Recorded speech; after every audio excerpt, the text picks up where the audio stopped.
good. Yeah, and I was reading, I was heading over to the live reports right then, and I just thought about what I dreamed last night. It was terrifying. Well, now we're both liars. Because what we really wanted to say is we saw you guys discussing, hey, what is this event? What is Dennis's involvement in it?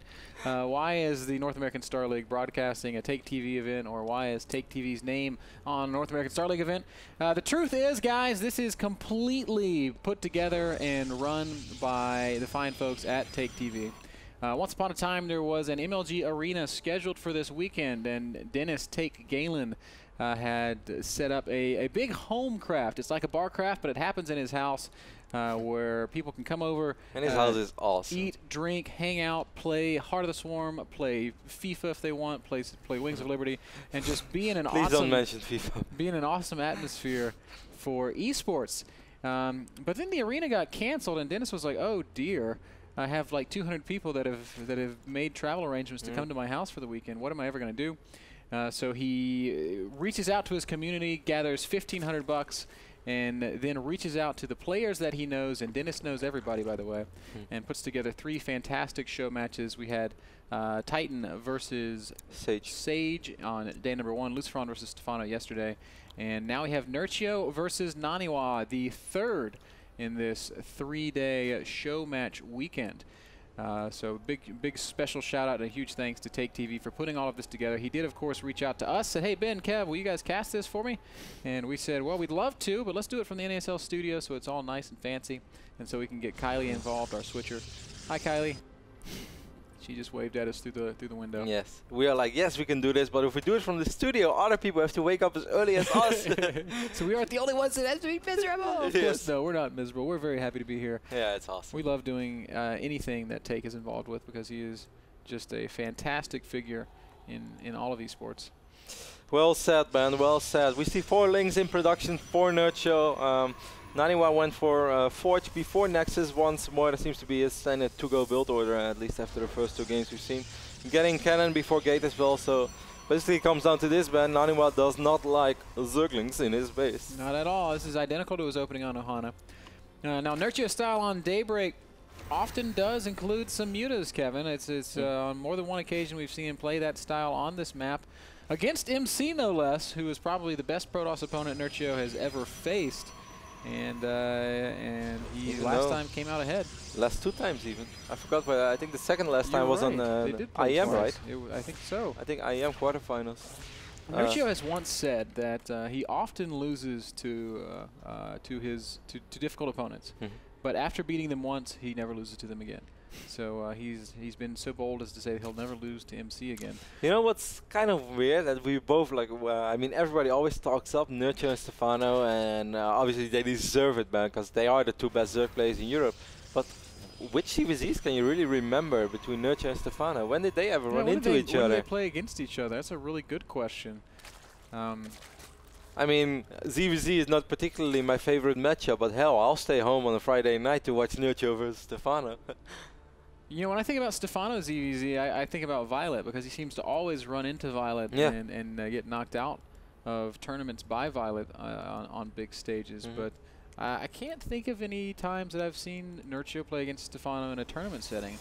I think I've seen them ladder against each other before. Yeah. I heard Stefano was streaming ladder once, but we see a Stargate opening over here by Naniwa, by the way. I heard that Stefano was having a ladder session once, and then Nerchio kept searching on the same moment as Stefano. And I think Nerchio won like 5 out of 6 games, where Stefano got really, really annoyed and said, "Hey, can you just please stop this?" you know you're really good when Stefano please ask to not queue up against you anymore. I understand Stefano's feelings as well, because if you're in a ladder mindset, man, you just want to play some random opponents, you want to play ladder games. I did a few times as well. You don't want to play Nerchio 6 times. No, and yes, Nerchio is always hard to play, but it's also just annoying when you're not ready to play the same guys 5-6 games in a row. You just want to have fun, you want to have some variance in your play. You don't want to have this super serious, super good Zerg tryhard sniping you 5 times on the road, because that can be very frustrating. And Nerchio on the other end said that he wasn't trying to snipe him, that he was just queuing up. But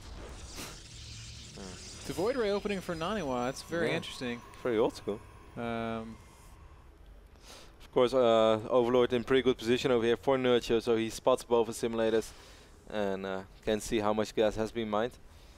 And Nerchio, Ben, from what I know, pretty damn good against Stargate openers. But I like that we're already seeing Naniwa being versatile, you know, opening up different ways, not trying to go for this same Blink Stalker build each and every single game. I'm sure we're going to see it more often.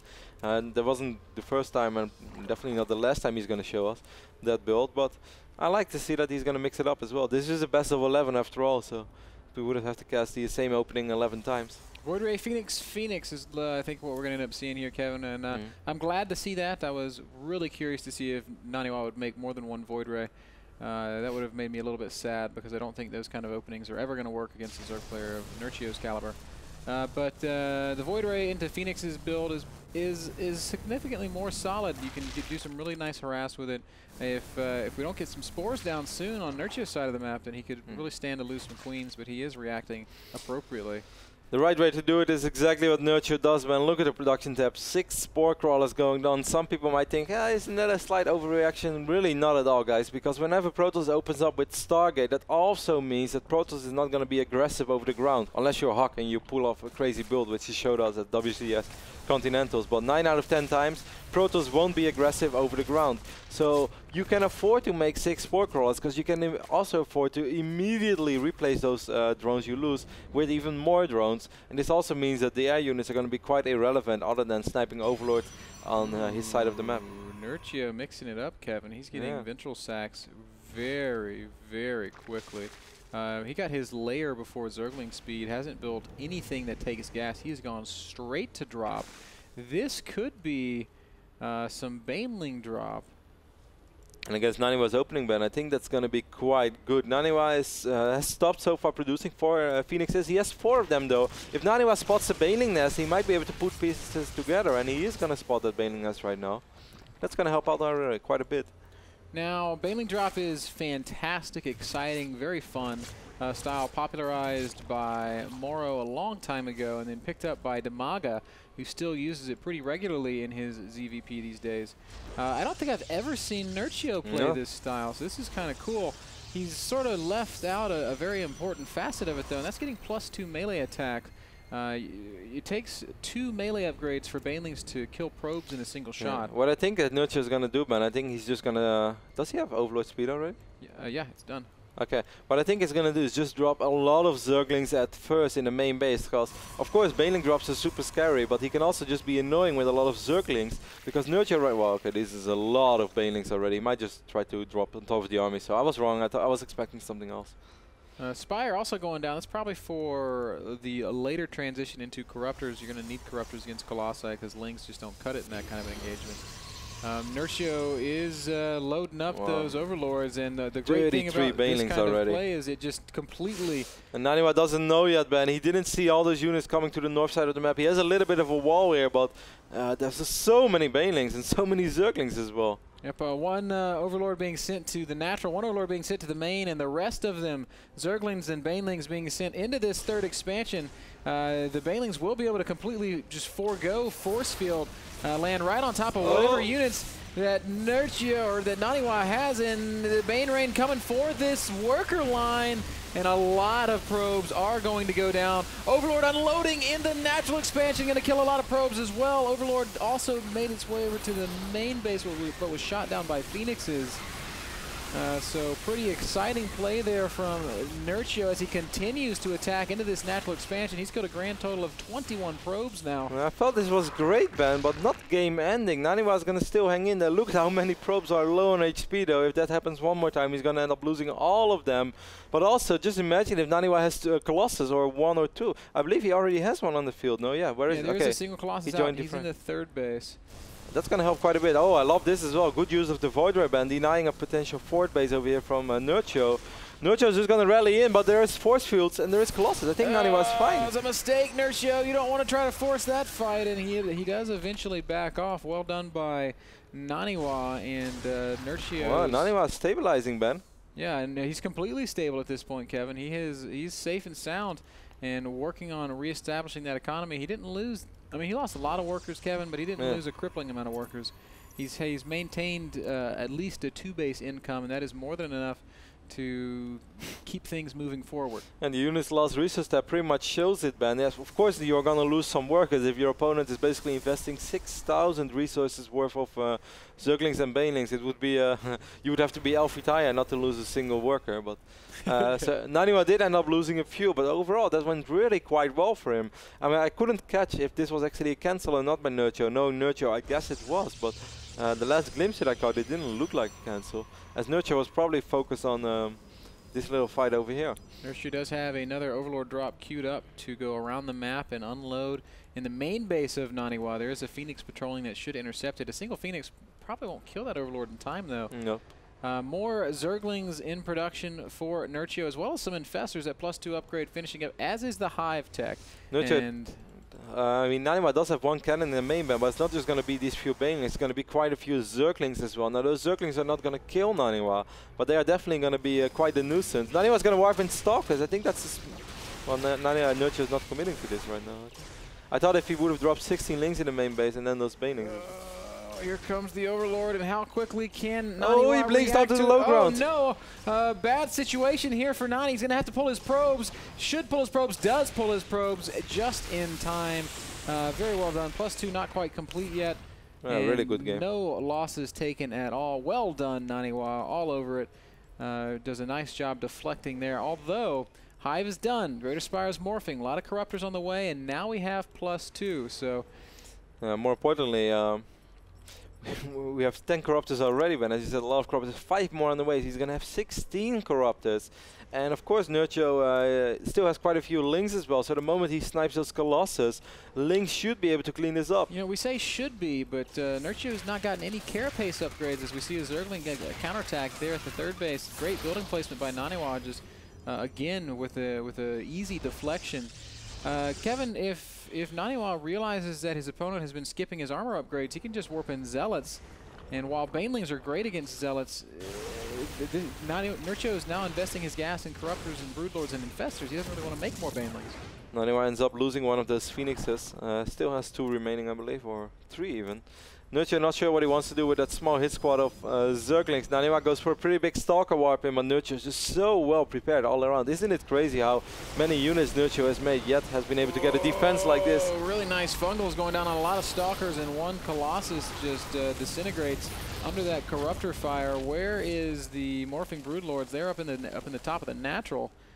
As Naniwa once again has to back up. This is a pretty strong push for Nani, and I don't feel like it's going to be easy for Nerchio to deflect it, but it looks like almost he's done so already. I felt that Naniwa didn't really have to push there, and Nani is still completely unaware about the fourth base in the right bottom side of this map. Oh, this is a fight, Nerchio. Your Broodlords are not there yet. That's a weird blink, though. That's an unfortunate blink, as those Stalkers are all going to be fungled to death, completely surrounded. Naniwa, one bad decision could cost him this entire game.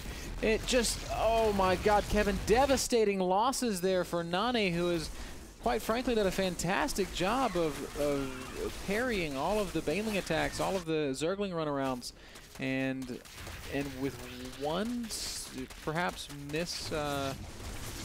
And Nerchio was kind of baiting that blink as well, as he was like dartling the Corruptors forward. He's like, hey man, couple of Corruptors, come take a few shots at it. And of course there were Zerglings, but Naniwa thought, well, I have the Colossus over there, so I should be fine. Great Spire took a lot of damage to the ban, but won't fall this time, as the Queen still has quite some energy for Transfuse as well. Neither will the Infestation Pit. Nice job, Nerchio, by making sure that he keeps all of his tech alive from that little bit of harassment. Warp Prism sticking around, but going to run into a couple of Corruptors, and that's bad news. Oh, Naniwa. That was a really, really unfortunate blink. Oh, he was in such good shape, man. Yep. And I mean, just to imagine that before all this, he could have just walked to the right bottom side of this map. If he would have denied this fourth base, at least for a little while. Nerchio is stuck on 3 bases, and yes, he's still going to get a lot of Broodlords and Infestors out if he just camps on it. But he's also going to be like 10 times as poor as he's going to be right now. 10 times as poor, 10 times slower, getting those numbers really to a scary point.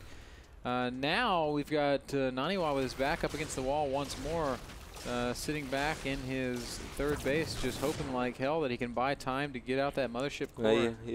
He has the Mothership out, but he doesn't have enough energy for a Vortex right now. I guess it's not a Mothership core, is it? Well, once upon a time it was. It just evolved already, man.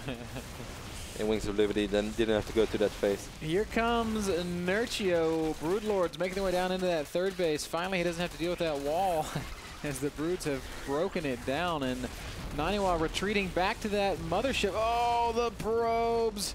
Nerchio will waste some energy to fungal one big handful of them. A lot of probes do go down. Third Nexus has fallen, and Naniwa is forced to tap out. GG gets called there. Game number 2 goes to Naniwa. 2-0 is the score. Nerchio. That's what I said. Nerchiwa. Nerchio. It's early, man. It's early. It really is early. 9:44 it is for us right now, but I guess in Europe it's a better time. It's a nice time, man. Just chill down, have a drink. What time is it in Korea? It's 7 hours before. No, wait. I know what time it is in Korea. If it's 9:45 here, then it's 6:45 in Europe, and then it's 7 hours later. So then it should be 1:45 in Korea. Sure. So 15 minutes to 2. Works for me. I think at least. StarCraft 2 connecting all corners of the globe this morning. Guys, we're going to take a quick break. Game number 3, Nerchio versus Naniwa. That's going to be coming up when we get back. Stick around.